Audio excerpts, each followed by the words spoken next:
Bonjour à tous, j'espère que vous allez excellemment bien. Aujourd'hui on se retrouve pour parler cyclisme, pour faire la présentation de la 3e étape du Tour de France. On va revenir sur le parcours, tourisme, gastronomie comme tous les jours mes favorites. Du côté de cette 3e étape du Tour de France femmes, allez n'hésitez pas à vous abonner à la chaîne, à réagir dans les commentaires, à mettre un pouce bleu, à partager la vidéo sur les réseaux sociaux, notamment auprès de vos proches. Je pensez que ça peut les intéresser. Dans les commentaires, n'hésitez pas à me donner vos favorites, votre grosse cote du côté de cette étape. Si vous avez les moyens et que vous voulez soutenir mon travail, vous pouvez faire un super thanks. Ça se passe dans les commentaires. Je remercie les gens qui le font. Vous pouvez également rajouter la petite cloche. Comme ça, vous êtes au courant des dernières vidéos qui sortent sur la chaîne, notamment des vidéos cyclisme. Et plus vous cliquez rapidement sur les notifications, sur les miniatures, plus les vidéos sont mises en avant par YouTube. On commence par cette 3e étape. Très clairement, une étape de plat.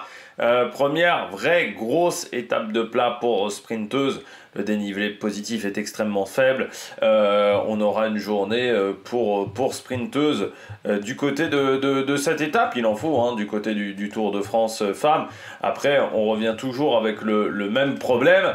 C'est qu'on ne crée pas forcément beaucoup de carottes pour que les filles partent en échappée. Après, dans le cyclisme féminin, j'ai envie de dire que les échappées, ça arrive assez rarement, on va pas se mentir.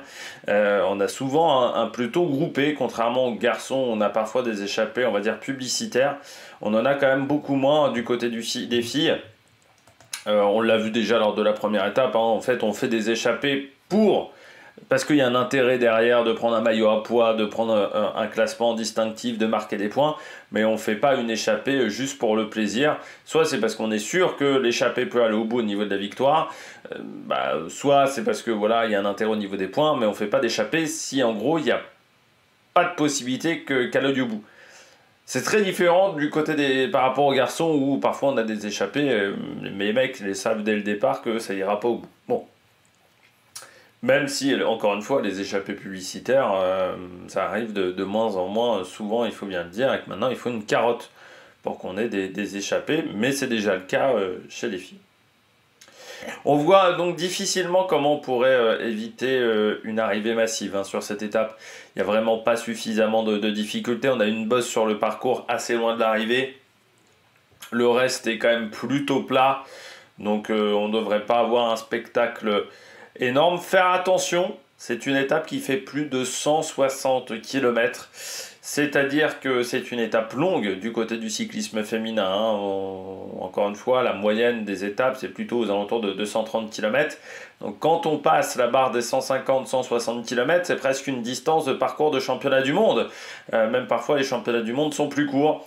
Donc c'est-à-dire qu'on est sur une journée qui va être assez longue. Hein. On est quasiment sur la distance de Milan-San Remo cette année. Hein. Donc voilà, c'est une distance assez longue pour ces filles, et donc il faudra faire attention en fin d'étape qu'on n'ait pas des filles qui soient distancées, et ça veut dire qu'il faudra être bien placé dans le peloton du côté des leaders pour éviter également de se faire avoir par des petites cassures dans le final. Sinon voilà, on n'a rien à se mettre sous la dent. Même le sprint intermédiaire, certains diraient si le sprint intermédiaire est proche de l'arrivée, le sprint intermédiaire il est quand même à 1 heure de l'arrivée, donc je pense que les filles auront le temps de faire l'effort du sprint intermédiaire, de rentrer dans les roues des concurrentes et dans le peloton, et de se refaire la cerise d'ici le sprint à l'arrivée. Faire attention, le final est extrêmement technique. Il y a des portions qui sont très techniques, moi je le trouve même dangereux ce final. Donc il faudra faire également attention pour les filles et les leaders du classement général de ne pas se faire avoir par une chute. Dénivelé positif, 1114 mètres. C'est la 7e étape dans le classement du Tour de France femmes. Et bon voilà, 1114 mètres sur 160 bornes, c'est vraiment pas beaucoup de dénivelé positif. Et du côté des points, ce qu'ils appellent les enjeux sportifs sur le site du Tour de France, eh bien, on aura 2 points au maximum pour le classement de la montagne avec la côte de la Richardière. Je rappelle que les 4e catégories chez les filles, c'est 2 et 1 point, contrairement aux garçons. Et puis on aura le sprint intermédiaire à Verdanjou, donc 25 points pour la fille qui passera en première position, et 50 points à l'arrivée de l'étape d'Angers avec 10 secondes de bonification pour la vainqueur de cette étape. On regarde tout de suite le parcours de cette journée. Vous n'avez pas menti, le Garcilly-Angers, 163 km, c'est plat, hein. C'est très très plat. Bon voilà, pas grand chose à se mettre sous la dent. On aura donc cette côte de la Richardière, 1,7 km à 4,7 de moyenne au kilomètre 34, c'est-à-dire très tôt dans la course. Et puis après ça sera plat, très plat. On traversera l'Anjou notamment, pour arriver au sprint intermédiaire à Erdre en Anjou, au kilomètre 122,5, 123,5 même, ce sprint à Erdre en Anjou. Et puis après, l'arrivée du côté de Angers, au bout de 163 km de course. Particularité quand même de ce sprint à l'arrivée, il est en faux plat montant, hein. On peut le voir, là ici la courbe, il y aura une bosse pour entrer dans Angers, et une bosse également au niveau du sprint intermédiaire. Pourquoi? Parce que là en fait on va longer le Maine, voilà, qui est la rivière, et ensuite hop là ça va remonter quand on va passer le pont. Là on traverse le Maine en gros ici, puis ensuite on quitte le Maine, donc ça repart un petit peu en bosse, c'est normal. Bon, je vous avais dit que c'était technique, hop on repart, je vous avais pas menti. Là, ça va être infernal à partir de 5 km 500, 6 km de l'arrivée jusqu'à 3 km 500. Vous voyez, on a des ralentisseurs, nous avons terre-plein central, rond-point. Donc il faudra faire très attention dans cette zone-là avec beaucoup de ralentisseurs et 2 terre-plein central où on pourra passer des deux côtés et un rond-point, mais ce rond-point qui fera en fait une épingle, hein. Ça sera, on prendra la dernière sortie du rond-point, mais en gros, il faudra faire très attention par ce rond-point qui servira d'épingle. On aura donc le pont Jean Moulin avec un rétrécissement à la sortie de ce pont, un virage assez important ici avec rétrécissement, ce que nous indique l'organisateur, et puis ensuite une longue ligne droite jusque un peu avant la Flamme Rouge. Voilà, on va longer les quais du Maine. Et puis ensuite on aura un rétrécissement ici. Je pense qu'on va passer d'une route à 2 voies, 3 voies peut-être à cet endroit-là. Enfin une route très large, une route un peu plus étroite pour prendre le virage ici. Et c'est peut-être même une sortie, parce que là on voit que la route passe toute droite comme ça. Il y a peut-être un tunnel. Vous savez, quand d'un côté il y a un tunnel, de l'autre côté vous pouvez passer par un pont pour passer notamment des fois à Orléans. Des fois vous avez des sortes de voies de présélection qui partent un petit peu en hauteur. Donc c'est peut-être ça du côté de cette zone-là, du côté d'Angers. Et puis donc la Flamme Rouge. Et là, de nouveau un passage technique. Alors déjà, pas mal de chicanes.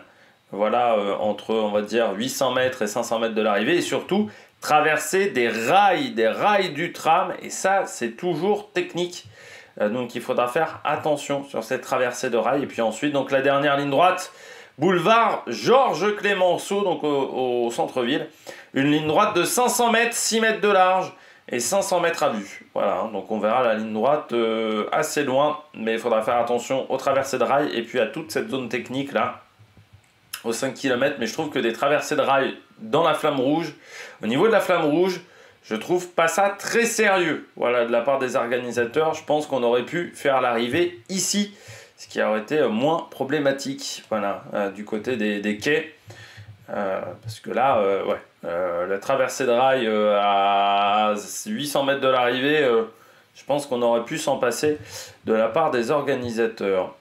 La carte, eh bien c'est simple, hein, on va plein est quasiment, donc on part du Garcilly, nous sommes en Bretagne pour aller en Anjou, à Angers, voilà, du côté de cette étape. Voilà, on voit Laval, on est arrivé sur le dernier Tour de France homme, mais on passe au sud de Laval. Voilà, si vous voulez un petit peu une carte de la France.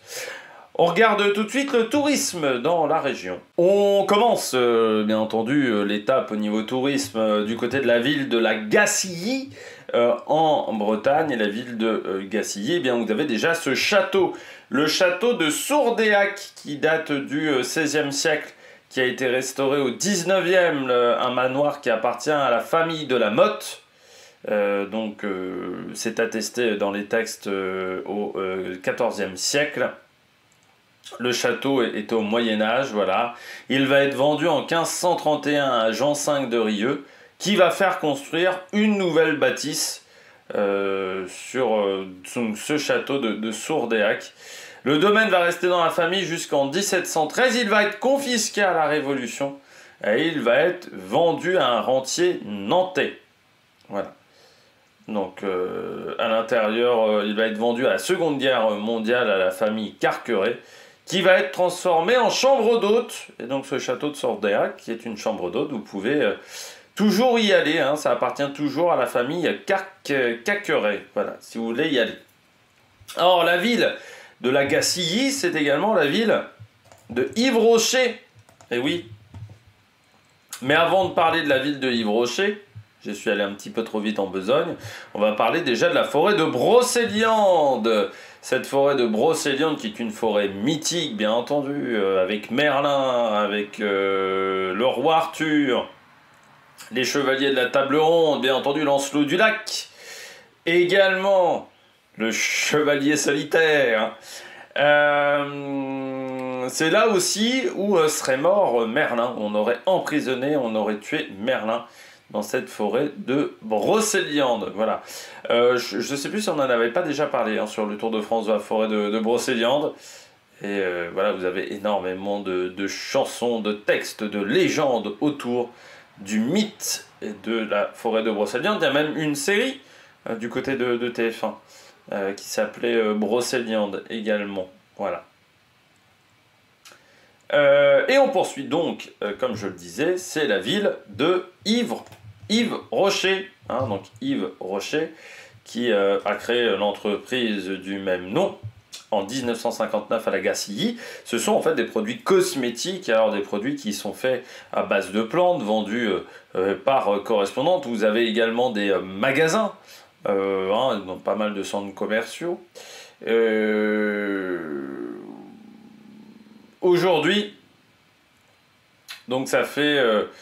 il a été maire également de Gacilly, Yves Rocher, et le reste pendant 46 ans. De 62 à 2008, Yves Rocher a été maire de la Gacilly.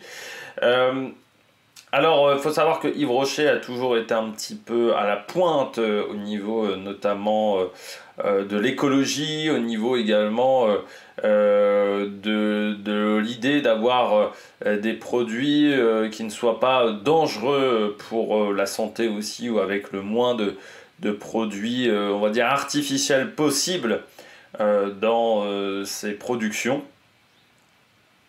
Et aujourd'hui, alors Yves Rocher est décédé en 2009, le fabricant, et puis c'est vrai que c'est une entreprise qui a un peu du mal depuis quelques années, Yves Rocher, parce que vous avez la concurrence au niveau de la cosmétique, des produits à bas coût, des déstockeurs également.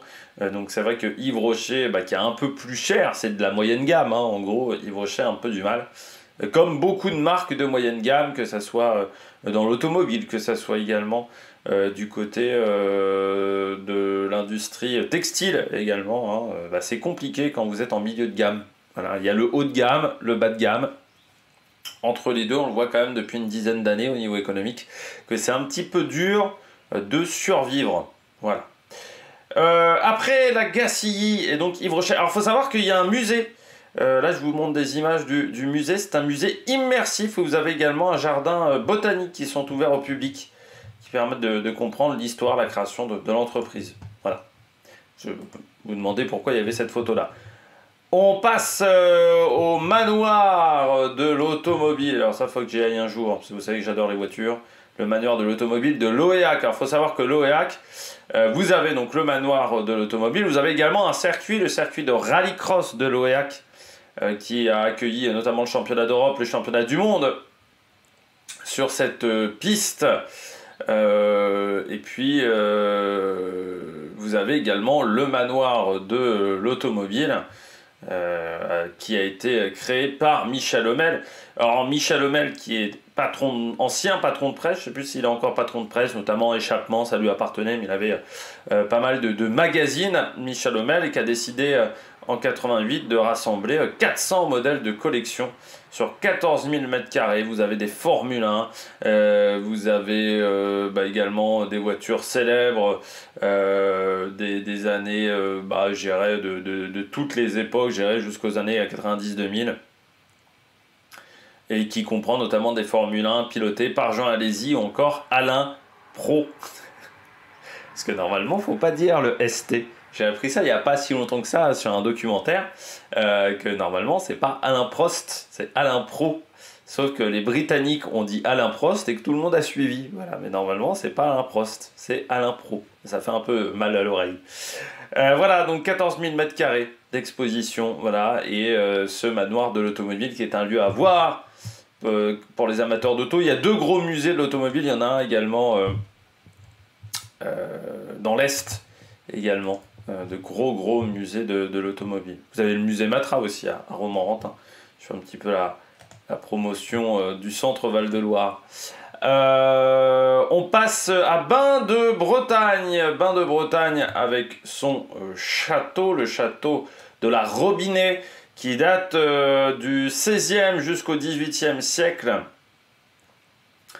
On est passé d'un manoir médiéval à ce château qui date donc du XVIe siècle. Les 2 pavillons situés au sud datent des années 1660.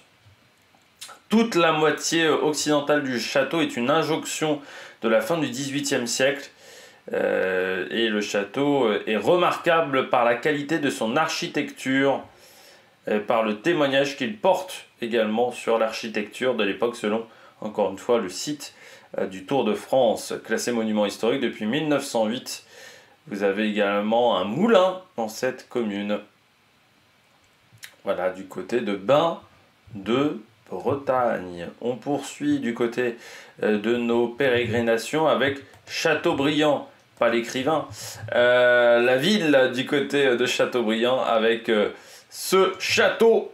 Attends, Châteaubriand, ça aurait été compliqué qu'il n'y ait pas de château, qui date du XIe siècle et qui a été refait également un petit peu au XIXe siècle, qui est un château médiéval, Renaissance. Au départ, c'était un simple donjon qui va être agrandi, amélioré au cours du Moyen-Âge, tandis que la ville va s'entourer de remparts. Alors le château va être assiégé en 1488 par le roi Charles VIII, dans le cadre de la guerre Fold, qui va s'achever par la défaite du duc François II. Alors le château va avoir une importance stratégique réduite après avoir été assiégé, ce qui fait qu'on va modifier le château pour le rendre confortable et plus forcément militaire. Voilà, et en 1540, un château neuf est construit dans la basse-cour selon les règles de l'architecture de la Renaissance. Alors, le château va être vendu, il va être transformé en cité administrative par le département, qui l'acquiert en 1853. Et puis, on va en faire également un tribunal d'instance. Et ça va être également un lieu administratif. Il y a eu également les services de la sous-préfecture qui étaient dans ce lieu-là. Et depuis, c'est un château qui est consacré au tourisme depuis une grande dizaine d'années. Vous avez également la carrière des fusillés dans cette ville de Châteaubriand. Cette carrière des fusillés, car elle est située sur la commune de Châteaubriand, où 27 prisonniers du camp de Choiseul ont été fusillés par les nazis le 22 octobre 1941 en représailles à la mort de Karl Hotz, qui était un lieutenant-colonel de l'armée de terre allemande. Les 27 fusillés de Châteaubriand sont tous communistes ou proches du parti et sont étrangers à l'attentat de Nantes. La majeure partie des communistes ont été arrêtés en 1939. Voilà. Et vous avez Guy Moquet, voilà, qui est dans ce lieu avec Charles Michel ou encore Jean-Pierre Timbaud, qui ont été tués dans cette carrière des fusillés de Châteaubriand. On passe à la suite de nos pérégrinations, un petit peu plus joyeuses, du côté d'Ombré d'Anjou, avec le château de Pouancé, style médiéval. Ce château, alors il faut savoir que il y avait déjà il y avait déjà un château dès la fin, on va dire du Moyen Âge, peut-être même avant. Le château a certainement été fortifié pour contrecarrer les plans de Chateaubriand qui étaient de l'autre côté, donc pour essayer d'éviter d'être envahi du côté de Chateaubriand, du côté de ce château. Alors, avec l'enceinte urbaine de la ville également, qui est encore visible, il couvre une superficie de 3 hectares. On le surnomme parfois le second château de l'Anjou, en termes d'importance, juste après le château d'Angers. Et il fait partie des marches de Bretagne et le pendant angevin du château de Chateaubriand. Alors, il a été repris, ce château, par un marchand local qui a restauré le château jusqu'à sa mort en 1978 et qui va céder le château à la mairie, voilà, lors de sa mort, voilà. Et il était en bien meilleur état que quand il l'avait acheté, où c'était quasiment une ruine. Juste à côté, à Chalain-la-Poterie, là également un magnifique château, alors très différent, vous allez voir, magnifique façade, hein. Ce château de Chalain-la-Poterie, alors construit bien après, à partir de 1847, style néo-gothique, qui était alors très en vogue. L'architecte, c'est René Audet, qui a dessiné d'autres châteaux du même style, mais ça demeure le château le plus imposant, voilà. Alors il y avait déjà un château sur ce lieu, mais qui a été remplacé par ce nouveau château. Alors il est passé par de nombreuses familles au cours de son histoire. Il a été la propriété de la famille de Chateaubriand, de la famille de Chambres, également la famille de Nicolas Fouquet aussi. Alors on le surnomme le Petit Chambord, voilà, ou le Chambord angevin. Et c'est un hôtel de luxe désormais. En même temps, là, c'est autre chose que le petit étape-hôtel du coin de la rue, quoi, hein. Là, on est quand même sur une demeure bien plus importante. On poursuit du côté de Chazé-sur-Argos, qui était la ville d'Hervé Bazin. Il y a même la maison d'Hervé Bazin qui est ouverte le week-end, à partir de Pâques jusqu'à la Toussaint. Alors Hervé Bazin est né en 1911 à Angers, mais il a grandi dans le château de la commune. Voilà, il a eu des relations conflictuelles avec sa mère. C'était un adolescent rebelle qui va quitter sa famille à 20 ans, et qui va qui va faire pas mal de pérégrinations, ce qui lui permettra de faire pas mal de livres.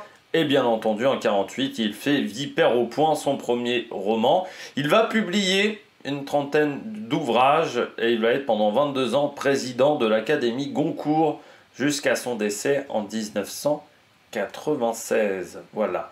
On poursuit avec les châteaux, on en a beaucoup dans la région, avec Longuenay en Anjou. Voilà, avec cette belle bâtisse médiévale et puis ensuite style Renaissance. Donc il est doté d'une enceinte flanquée de tours, le château de Plessis-Massé, élevé au XIIIe siècle, est en partie reconstruit au XVe, mais il a gardé cette allure de château fort. C'est une forteresse médiévale. Alors, à l'extérieur, c'est très militaire, par contre à l'intérieur, c'est très confort quand même, avec bibliothèque, salle à manger, grand salon. Également, vous avez des boiseries gothiques. Et la chapelle qui est ouverte également à la visite. Il est propriété du département de Maine-et-Loire. Et en juin, vous avez le Festival d'Anjou, un festival de théâtre. Et il est ouvert à la visite en juillet et en août. Voilà, donc si vous êtes dans la région, n'hésitez pas à aller le visiter. Et puis on termine avec un dernier château sur nos pérégrinations. À l'arrivée, on parlera encore d'un château, avec le château de la commune de Feneux, qui est le château de Montrioux, construit entre le XIVe et le XVe siècle, est un style médiéval. Il est situé au nord de Feneux.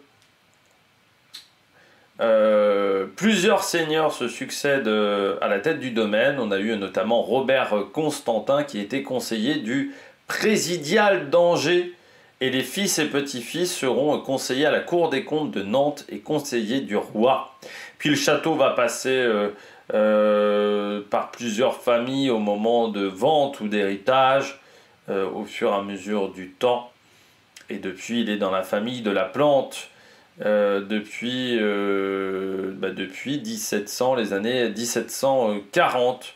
Voilà, alors cette famille de la Plante qui s'appelle également les Lautures, puis les de la Loge, également restauré, agrandi en 1860, le château a conservé sa chapelle. Voilà. Alors les extérieurs sont labellisés jardins remarquables et furent recréés au 19e siècle. En 92, ils ont été restaurés et de nouveaux espaces ont été conçus. Voilà. Vous avez des arbres séculaires, des parterres de buis, également un potager aussi. Enfin voilà, il y a plein de choses à voir. Et puis avec une promenade dans un environnement boisé. Voilà, dans ce château de Féneux. Alors il restait du côté de cette étape un dernier château dont on n'avait pas parlé bien entendu, le château d'Angers, la ville d'arrivée. Alors ce château extrêmement connu, hein, le château d'Angers, construit au XIIIe siècle, un style médiéval. Alors le site était déjà occupé dès l'Antiquité parce qu'il avait une position stratégique. Voilà, alors les comtes d'Anjou vont y installer leur demeure jusqu'à l'Empire Plantagenet, qui va voir le royaume de France conquérir le comté d'Anjou. Alors Louis IX va faire construire le château actuel, tandis que les ducs d'Anjou le transforment en résidence seigneuriale au XVe siècle. Au XVIe siècle, à la suite des troubles des guerres de religion, Henri III ordonne la destruction du château, mais seule la partie supérieure des tours est détruite. Il va par la suite être transformé en prison, puis en garnison, en dépôt de munitions pendant la Seconde Guerre mondiale. Voilà. Et puis, à l'intérieur de ce château d'Angers, je ne sais plus si je l'ai mis à la suite. Non, pas tout de suite. Bon, on va le mettre à la suite. Hop, vous avez à l'intérieur de ce château ce qu'on appelle la tenture de l'Apocalypse. C'est une représentation de l'Apocalypse qui date du XIVe siècle sur commande du duc Louis Ier d'Anjou. Cette œuvre est le plus important ensemble de tapisseries médiévales qui subsistent au monde. Voilà, c'est assez exceptionnel. 6 pièces successives découpées chacune en 14 tableaux. Voilà, qui témoignent du prestige de son commanditaire. Alors, il va être légué à la cathédrale d'Angers au XVe siècle par le roi René d'Anjou. Voilà. Alors, il va être négligé, dégradé, également partiellement recomposé au XIXe siècle. Il est ensuite exposé dans le musée de la tapisserie de l'Apocalypse qui est situé dans le château d'Angers. C'est une très longue galerie inaugurée en 1954 et il est au registre international Mémoire du monde en 1923 par l'UNESCO. Et puis on termine avec le Terra Botanica qui est un parc à thème, ce Terra Botanica, premier parc à terme européen consacré aux végétables. Voilà, 40 attractions et animations, 110 000 mètres carrés, les visites sont rythmées par des aventures vécues au sein de spectacles et de jeux et une découverte du végétal sous toutes ses facettes, y compris depuis une montgolfière. Et en 2025, la nouveauté, c'est le bayou. Voilà, ils ont essayé de reproduire un petit peu le bayou que vous pouvez voir en Louisiane. Voilà, donc voilà, on a essayé de reproduire le bayou du côté de Terra Botanica. Un parc à thème, mais pas seulement des attractions un petit peu dans tous les sens, il y a un petit peu voilà, d'informations également. On apprend également en s'amusant dans ce parc à thème. Allez, on passe à la gastronomie et on passe à la gouline d'Anjou, qui est une spécialité assez récente. Cette gouline d'Anjou, c'est le plat le plus emblématique d'Angers. Il a été élu comme plat de l'Anjou en 2017. Alors c'est une tarte, c'est une tourte même, qui est composée de champignons, de saumure également, et de rio. Alors le rio, c'est une sorte de rillette locale, voilà. C'est pas très cher, et puis c'est facile en réalisation, et puis surtout on a des produits locaux, voilà, du côté de cette gouline de l'Anjou.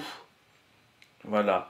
Vous avez également de la tome d'Anjou, de l'échalote aussi, voilà. Alors les rios, c'est des morceaux de poitrine de porc, voilà, composés du gras de la partie la plus tendre de la viande. Voilà, donc du côté de ce produit. On passe à une autre spécialité, le poulet à l'angevine. Voilà, que vous voyez ici, ce poulet à l'angevine, la fricassée même de poulet à l'angevine. Alors l'avantage de ce produit, c'est que là encore, ça met ça met en avant 4 produits emblématiques de la région, le vin, la crème, les champignons et la volaille. Alors la tradition culinaire locale veut que l'on prépare la volaille en fricassée. Ainsi, nos morceaux de filet de poulet sont sautés dans une poêle avec les champignons. On va déglacer le tout au vin blanc d'Anjou, bien entendu, et ça va mijoter dans la crème fraîche, ce qui va permettre également d'avoir une crème assez intéressante avec un goût de champignons. Voilà. Donc cette fricassée de poulet à l'angevine, autre plat local. Du côté des fromages, vous avez le crémeux d'Anjou. Ce crémeux d'Anjou qui est un fromage fondant au lait de Jersiaise.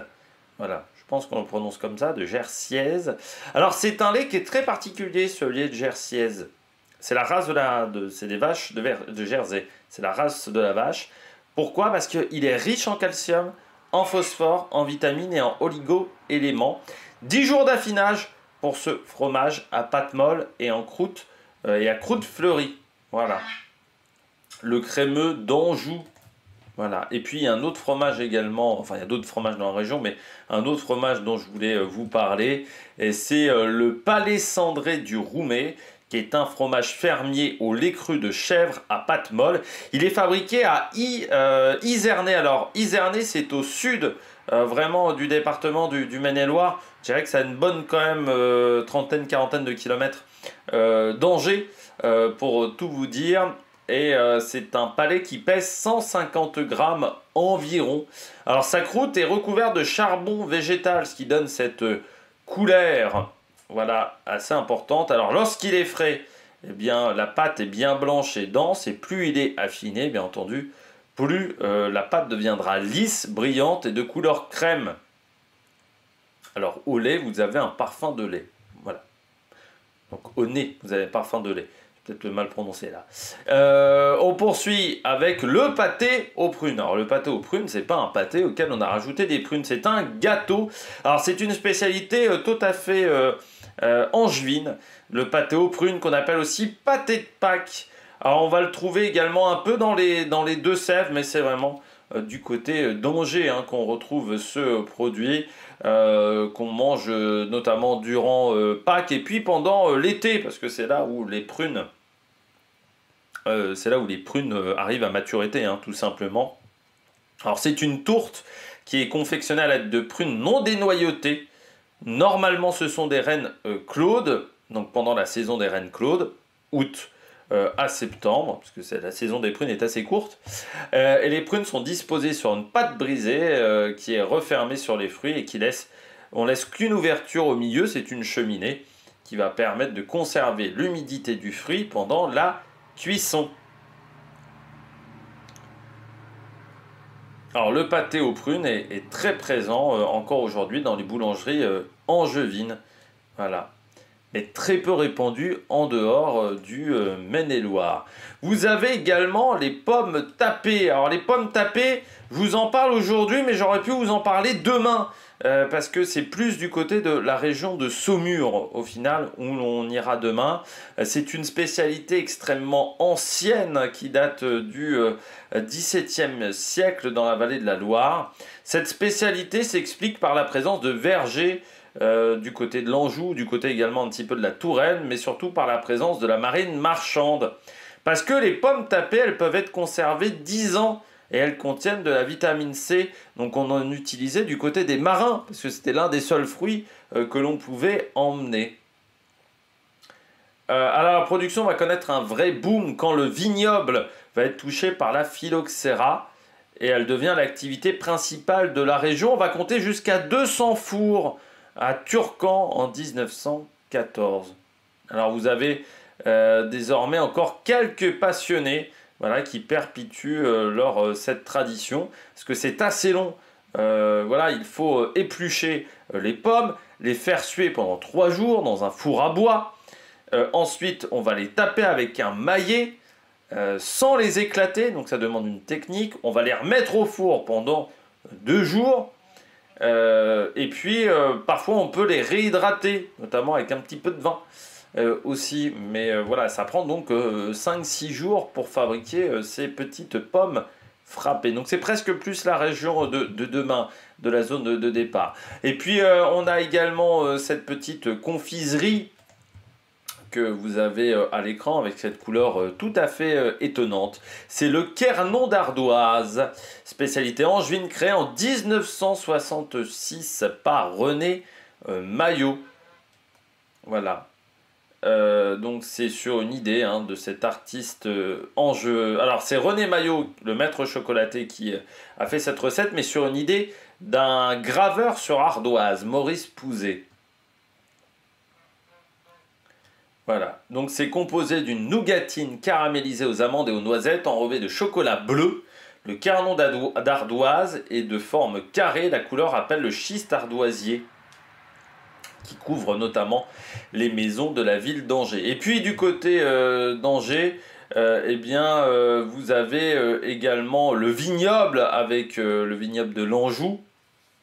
Très intéressant ce vignoble de l'Anjou, on parlera un petit peu de vin, parce que vous avez énormément de cépages différents et de vins différents. Vous avez du rosé, du cabernet d'Anjou, par exemple, vous avez du blanc, vous avez du rouge également. Enfin, il y a beaucoup de vins différents dans cette zone de 20 000 hectares qui concentre énormément de vins et de styles différents. Donc c'est vrai que c'est tout à fait intéressant les vins d'Anjou parce qu'il y a une grande variété dans ces vins. Alors bien entendu à consommer avec modération et ne prenez pas la voiture derrière comme je le dis très souvent quand on parle d'alcool dans cette vidéo. Et puis on a également le Cointreau qui est fabriqué dans la région. Alors le Cointreau c'est une liqueur que l'on peut utiliser notamment dans des gâteaux. Il a été créé à Angers en 1849 par Édouard Cointreau. Et c'est une filiale, aujourd'hui ça appartient à la société Cointreau, qui est une filiale de Rémy Cointreau, entreprise en bourse. Voilà. Vous avez désormais un musée qui lui est dédié, le Carré Cointreau. Voilà.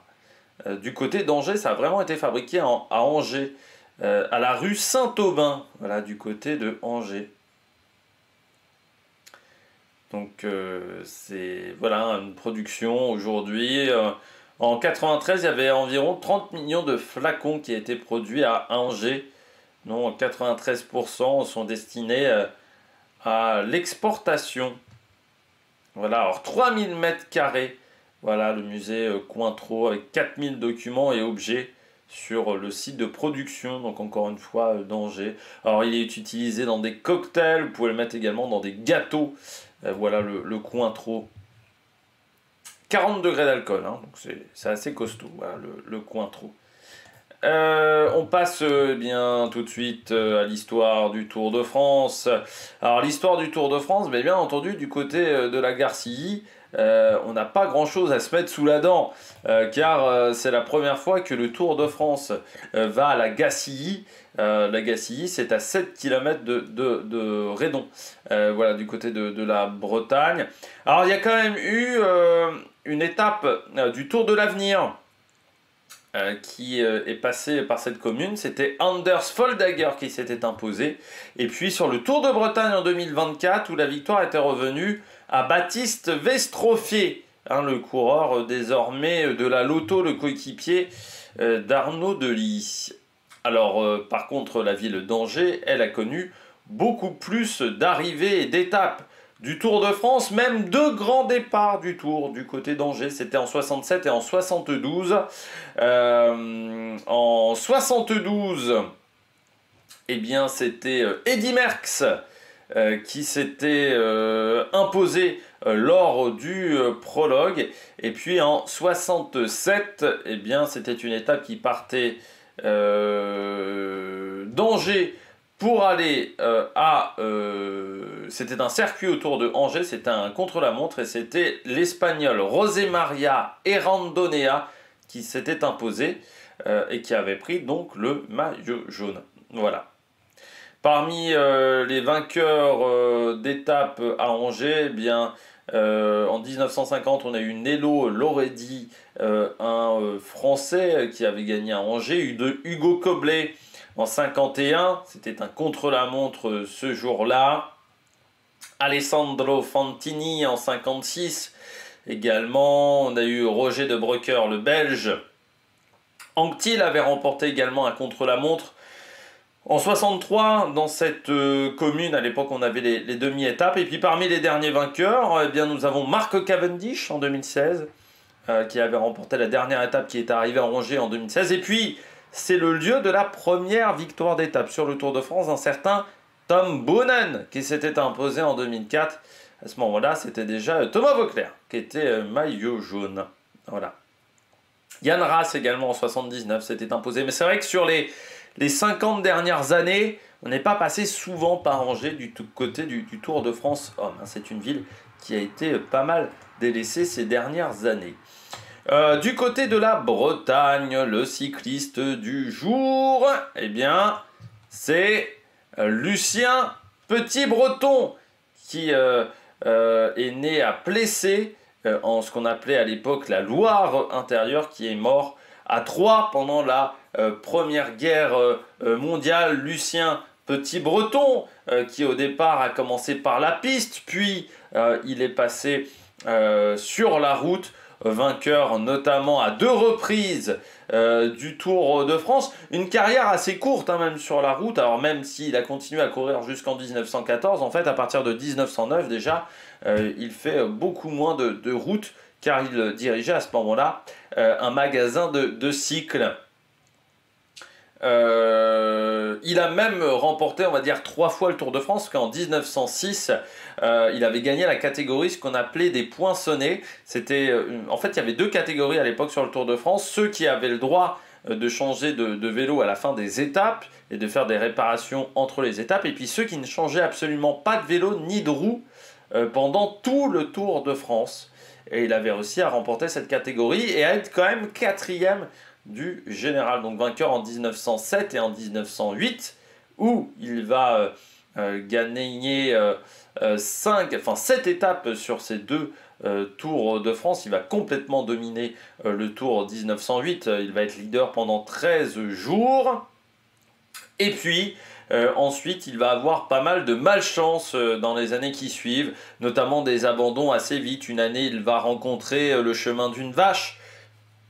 Une autre année, il va abandonner sur chute dès la première étape.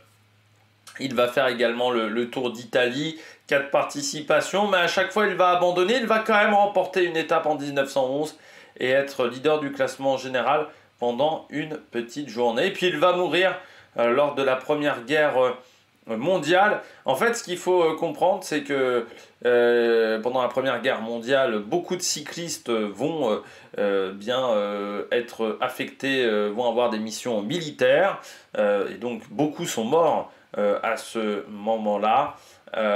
Il va être affecté, lui, il va faire en fait des trajets avec des automobiles au niveau du front, ça va être ça son travail, et il va avoir un accident de la route du côté de Troyes, et il va mourir, voilà, quelques heures plus tard à l'hôpital. Voilà.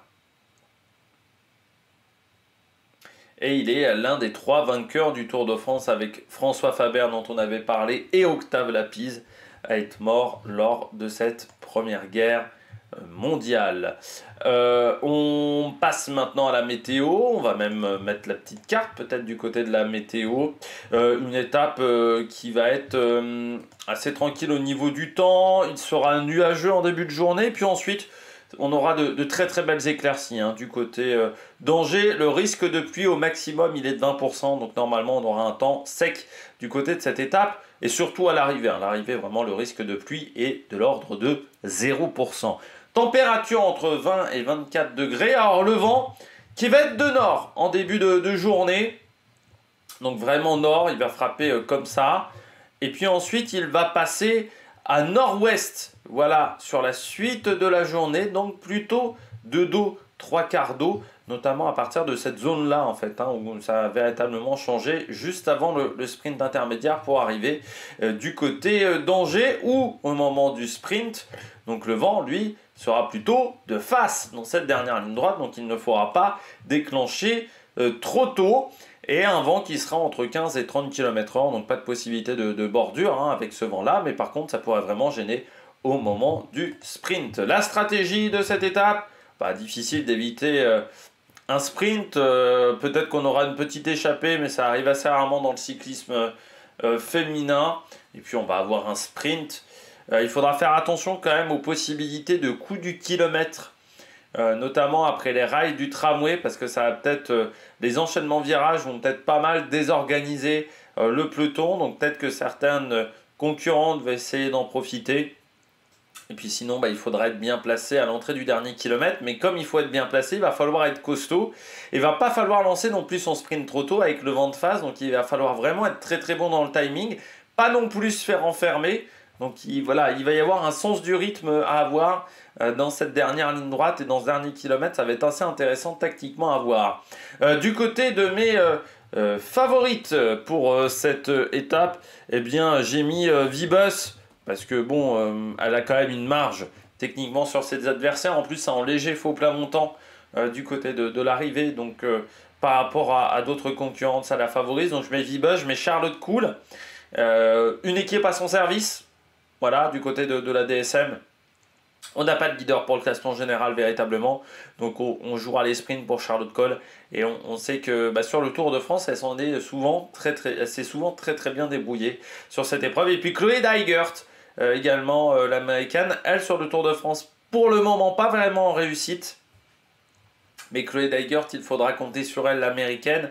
Là aussi, sur un sprint en léger faux plat montant, ça peut être intéressant. Et puis en grosse cote, j'ai mis Alison Jackson, la Canadienne, ancienne vainqueur de Paris-Roubaix, du côté de la EF, qui a également une très bonne pointe de vitesse. Du côté du programme télé, eh bien, le départ se fera à 13h50, départ fictif. 5 minutes de départ fictif, et puis ensuite la côte de la Richardière en 4e catégorie à 129 km de l'arrivée entre 14h40 et 14h43. Châteaubriand à 84 km de l'arrivée entre 15h40 et 15h50. Vers d'Anjou entre 16h40 et 16h56 à 40 km de l'arrivée. Puis l'arrivée prévue, elle, entre 17h33 et 17h54. Nous, on se retrouvera juste après l'arrivée pour faire le débrief de cette étape sur YouTube. Allez, n'hésitez pas à vous abonner à la chaîne, à réagir dans les commentaires, à mettre un pouce bleu. Et à la prochaine sur l'Amérique Production. Ciao, ciao.